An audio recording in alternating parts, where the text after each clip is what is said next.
My fiancée lied about being broke while secretly funding her ex, so I emptied our joint account and walked away without looking back. I'm a 29-year-old guy, and I thought I'd finally found the woman I'd spend my life with. Hannah came into my world at a time when everything felt uncertain. Long work hours, quiet nights, and a future that looked more like a spreadsheet than a dream. She wasn't like the women I'd dated before.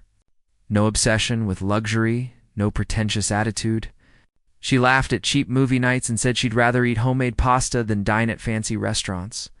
That kind of sincerity drew me in like a tide. I didn't want to resist.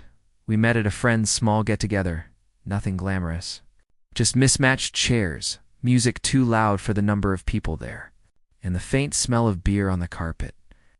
Hannah was sitting alone, scrolling through her phone.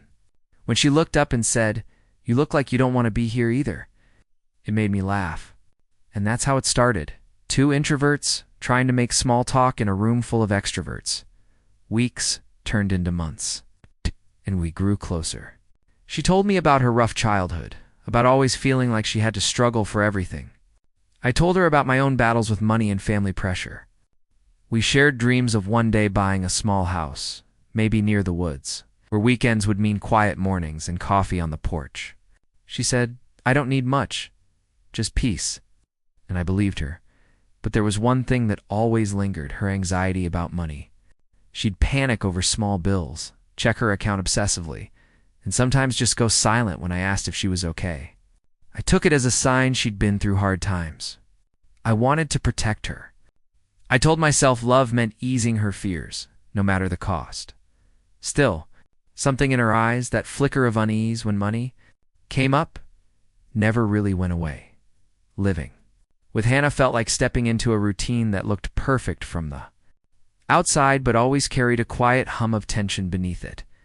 We moved into a small apartment, one bedroom, peeling wallpaper, and a view of the parking lot. I loved it. To me, it meant we were starting our life together from scratch. But to Hannah, it seemed like a constant reminder that we weren't there yet. She'd sigh when the rent was due, even though I paid most of it. "I just wish I could contribute more," she'd say, twisting her hands nervously. I'd reassure her every time, telling her we were a team. "You don't have to worry, Hannah. I've got us covered until things settle." She'd smile faintly, kiss my cheek, and whisper, "You're too good to me." At the time, I thought it was love. Now, I'm not so sure. I worked long hours, double shifts, weekend projects, just to keep our bills paid and still put money aside. Hannah said she was getting back on her feet, looking for steady work after losing her last job. Some days she'd show me applications or talk about interviews that never seemed to lead anywhere. I didn't mind carrying the weight. I thought that's what love was supposed to be, sacrifice without keeping score. When she suggested we open a joint account, I saw it as a sign of trust, of commitment. "It'll make things easier," she said. "We'll manage everything together." It felt mature, responsible, a step closer to the life we'd talked about. I deposited my paycheck every time without question. But over time, the numbers started to shift. Little withdrawals here and there. Nothing alarming at first, but enough to make me pause. Hannah said it was for groceries, bills, small emergencies. And I believed her, because back then, still thought love and trust were the same thing. I didn't know that trust would soon become the most expensive thing I ever gave her. The first time I noticed something off. It was small, a $200 withdrawal I didn't remember making. When I asked Hannah, she barely looked up from her laptop and said, "Oh, that was for a utility bill." "I'll show you later." Her tone was casual, so I brushed it off. But then it happened again. And again. Each time, the excuse changed. Groceries, medical fees, helping a friend move. It didn't sit right. But I told myself not to become that guy who questions every little thing his fiancée does. She was clever about it too. Whenever I brought up money, she'd get defensive, not angry, but hurt. "Do you not trust me?" She'd whisper, eyes glassy, and I'd feel like a monster for even asking. I'd pull her close, apologize, and promise to do better. "It's just the stress," I'd tell myself. "She's had a hard life." But the inconsistencies started piling up. Packages arrived that she claimed were gifts from an old friend. Her phone buzzed late at night, and she'd turn it over, saying it was just spam. Once I walked in on her typing furiously and minimizing her screen when she saw me. "Work stuff," she said, forcing a laugh. I wanted to believe her so badly that I convinced myself. I did. The weirdest moment came one evening when I found her scrolling through her banking app, muttering numbers under her breath. When I asked what she was doing, she froze, then said, "Just checking if I have enough to send some money to my cousin. He's in trouble again." She looked genuinely anxious, and my protective instincts kicked in. Still, something deep inside me stirred, that quiet voice that whispers when the puzzle pieces don't fit. But love makes you deaf to reason. I kissed her forehead, told her I trusted her, and went to bed. That night, I dreamt of numbers, deposits, withdrawals, zeros fading into nothing, and woke up with a chill. I couldn't explain. The distance between us didn't happen overnight. It crept in quietly, like frost spreading across a window. Hannah started spending more time alone, claiming she needed space to think. She'd sit on the couch with her laptop, headphones in, her face lit by the cold glow of the screen. Sometimes I'd walk in, and she'd quickly close whatever she was looking at, pretending to scroll through social media. I tried to reconnect. I suggested date nights, small weekend trips, even quiet evenings watching movies together. She'd always have an excuse. "I'm exhausted. I've got a headache. Maybe next week." Her voice lost the warmth it once had. Instead of laughter, our apartment filled with silence broken only by the hum of the fridge or the ticking of the clock. One evening, I came home early and found her sitting on the floor, surrounded by envelopes and papers. She jumped when I opened the door, shoving everything into a folder. "Just bills," she said too quickly. Her hands trembled as she gathered them up. I offered to help, but she snapped. I said, "I've got it." The sharpness in her tone stung more than I expected. A friend of mine, Jake, mentioned offhandedly that he'd seen Hannah at a cafe downtown, sitting across from some guy, leaning in close, laughing. I forced a laugh of my own and brushed it off. "Probably just someone from work," I said. Even though Hannah hadn't mentioned a new job in weeks, that night she was unusually sweet, made dinner, poured wine, even put her head on my shoulder. "You know I love you, right?" she said softly. I nodded, ignoring the ache in my chest. Later, when I transferred my latest paycheck into our joint account, I felt a twinge of hesitation, but I hit send anyway. Because back then, I still believed that love could fix anything, even the growing silence between us. It happened on an ordinary Tuesday night, the kind where nothing feels important until everything suddenly does. I'd just finished another 12-hour shift and crashed onto the couch, half asleep, when my phone buzzed with a low balance alert from the bank. Confused, I opened the app, expecting a minor dip from bills. But instead, saw a string of transactions, thousands of dollars transferred over the past month to a name I didn't recognize, Ethan Ward. My stomach dropped. I scrolled faster, heart pounding. The amounts weren't small, $500 here, $1,200 there, sometimes 2 transfers in a single day. I double-checked the account, certain it had to be a mistake. But no, each one came from our joint account, authorized by Hannah. When she got home, I tried to stay calm. "Hey, Hannah," I started carefully. "Who's Ethan Ward?" She froze mid-step, her face going pale before she forced a laugh. He's a friend of my brother's. He's going through some stuff. I was just helping him out." "Helping him out?" I repeated, voice trembling. "With our savings?" She crossed her arms defensively. "It's not like that. He needed the money, and he'll pay it back. You wouldn't understand. He's just had a hard time lately." Something inside me cracked. "Then why didn't you tell me?" Her eyes filled with tears instantly. "Because I knew you'd overreact. I didn't want to fight about money again. I was trying to do something good, okay?" The word good echoed in my head, hollow and sharp. I wanted to yell, demand every answer. But instead I just sat there, numb. She reached for me, whispering, "Please, don't make this a big deal." But it was a big deal. It was the first time I realized the woman I trusted most could look me in the eye and lie without flinching. That night, long after she fell asleep, I lay awake staring at the ceiling, wondering who Ethan really was and how deep her lies went. The next morning, I couldn't shake the name. Ethan Ward.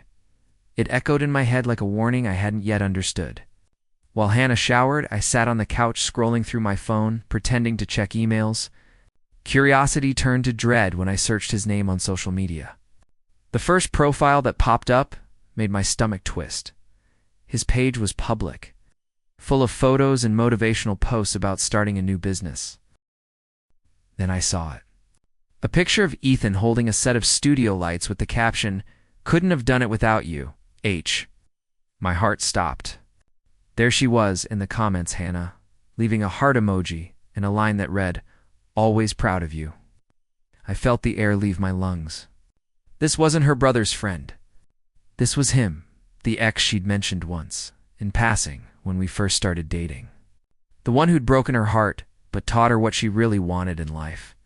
I kept scrolling, my pulse pounding harder with every post. Expensive camera gear, travel shots, studio renovations, and every now and then, a vague reference to an angel investor who believed in him. My mouth went dry as I checked the timestamps. Every major deposit from our joint account matched one of his new business milestones. When Hannah walked out of the bathroom, wrapped in a towel, she smiled at me like nothing was wrong. "You okay? You look pale." I forced a nod. "Just tired." But I wasn't tired. I was done. All day I went through our statements, printing everything, highlighting every transaction to his name. My hands shook, but I kept going.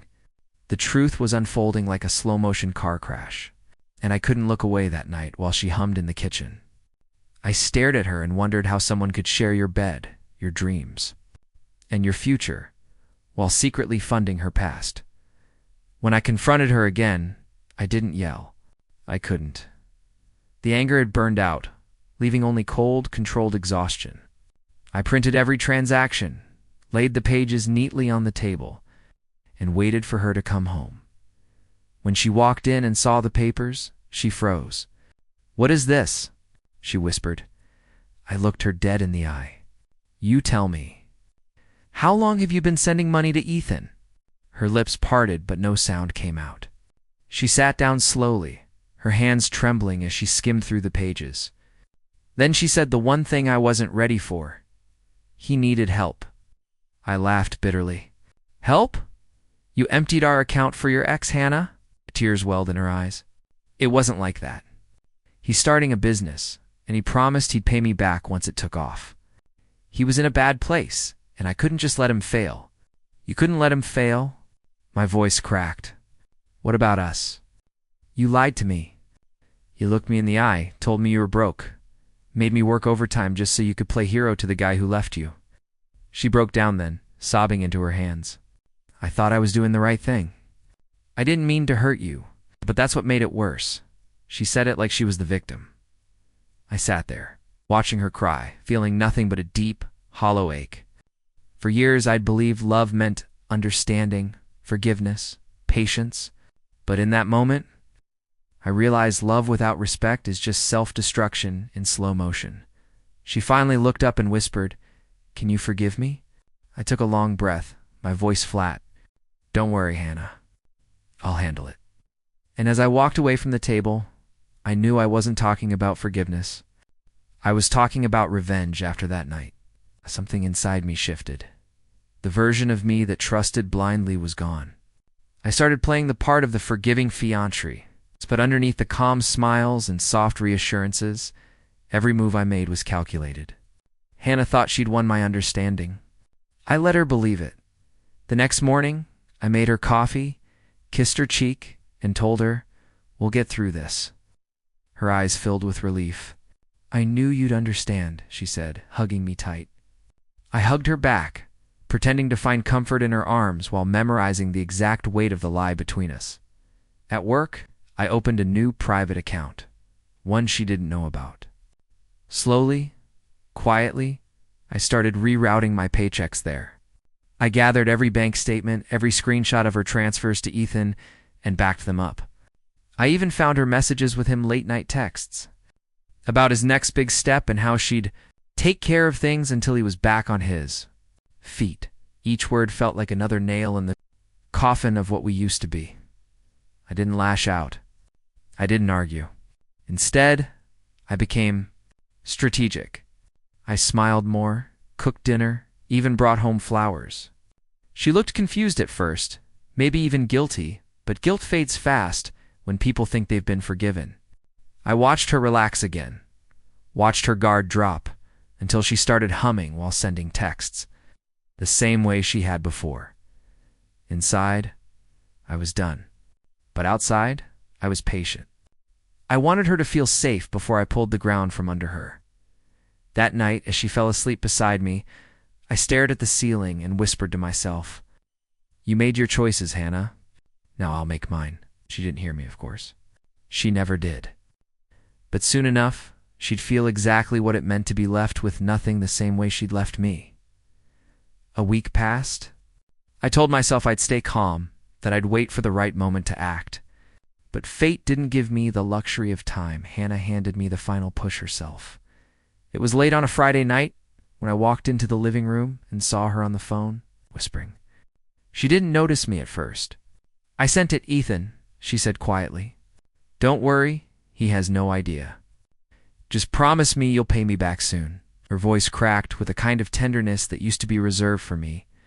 I froze in the doorway, every word slicing deeper. After everything, the confrontation, the fake tears, my so-called forgiveness, she was still doing it. Still lying. Still sending him our money? I didn't confront her this time. I just turned around, went into the kitchen, and stared at the clock on the wall. My hands were shaking so badly I had to grip the counter to steady myself. The room felt smaller, tighter, suffocating. Every sacrifice, every overtime shift, every meal I skipped so we could save it all hit me at once. She came in a few minutes later, acting normal. "Hey, you okay?" she asked, smiling. I forced a nod, my throat burning. "Yeah," I said softly. "Just tired." That night, I didn't sleep. I sat in the dark, staring at her silhouette beside me, wondering how love could rot into something so cold. I realized there was nothing left to fix. No apology could rebuild what she'd destroyed. And that's when the numbness finally turned to clarity. If she could lie without blinking, then I could leave without warning. If she could take from me without guilt, I could take back what was mine, and something inside me decided that, by morning, she'd never have the chance to lie to me again. I woke up before sunrise, heart pounding, but strangely calm. The world outside was still half asleep, soft light creeping through the blinds, birds starting to stir. Hannah was curled up beside me, completely unaware that this would be the last morning we'd ever share a bed. I got up quietly, careful not to wake her. My laptop was already open on the table, waiting. With a few clicks, I logged into our joint account, the same one she'd drained piece by piece. The balance glowed on the screen, smaller than it should have been, but not empty. Enough to make a point. Enough to walk away. I moved every remaining dollar into my private account. It wasn't theft. It was reclaiming. Every cent came from my paychecks, my sacrifices, my sleepless nights. The system confirmed the transfer, and for the first time in months, I exhaled without guilt. Then I left a note on the kitchen table, short, sharp. Final, I hope Ethan's worth it. I placed her engagement ring on top. Its shine dulled under the morning light. The silence felt heavy, but peaceful. I packed my things methodically, just the essentials, and took one last look around the apartment that had once felt like home. The photos on the wall mocked me. Our smiling faces at the beach, the framed ticket from our first concert, the home sweet home sign she'd insisted on buying, I left them all behind. Let her keep the memories. I didn't need them anymore as I closed the door behind me. I heard her stirring inside, maybe waking up, maybe sensing something missing. I didn't stay to find out. The sun was rising when I stepped into my car. For the first time in a long while, I didn't feel anger, just a strange, quiet freedom. And when my phone buzzed minutes later with her name flashing on the screen, I didn't answer. I just smiled and kept driving. Hannah's calls came in waves that morning. First frantic, then furious, then pleading. I didn't answer a single one. By the time I checked my messages, there were dozens of missed calls and texts. Where's the money? Please, talk to me. You don't understand? I can explain. I didn't want explanations anymore. I wanted peace. Through mutual friends, word started spreading fast. Hannah had been completely blindsided. Rent overdue, bills bouncing, Ethan nowhere to be found. One friend told me she showed up at Ethan's apartment only to discover he'd packed up and moved out 2 days earlier. She'd been funding his business all along. He'd used her just like she'd used me. When I heard that, I didn't feel joy. Not really. Just this strange, heavy calm. I imagined her standing in that empty apartment, realizing the full weight of her choices. It wasn't revenge. It was reality returning the favor. A week later, she showed up at my old workplace, waiting by the parking lot. Her eyes were red, makeup smudged, hands shaking. Please, just let me talk, she begged. I made a mistake. I stood there for a moment, then said quietly, You didn't make a mistake, Hannah. You made a choice. Her face crumpled. She tried to reach for my arm, but I stepped back. There's nothing left to say, I added, turning away. I didn't look back when she started crying because the man who once would have done anything to protect her was gone. In the months that followed, I started over. New job, new apartment, no shared accounts, no shared lies. Some nights, the memories still stung. But mostly they reminded me of how far I'd come. And though I never answered her again, I knew she finally understood what it meant to lose everything you took for granted. It's been over a year since I walked out that door. And sometimes I still think about the man I was before all of it. Naive, hopeful, desperate to believe that love could survive anything. I barely recognize him now. The version of me that once apologized for asking questions, that ignored every red flag because I thought loyalty meant blindness, he's gone. These days my life is quieter.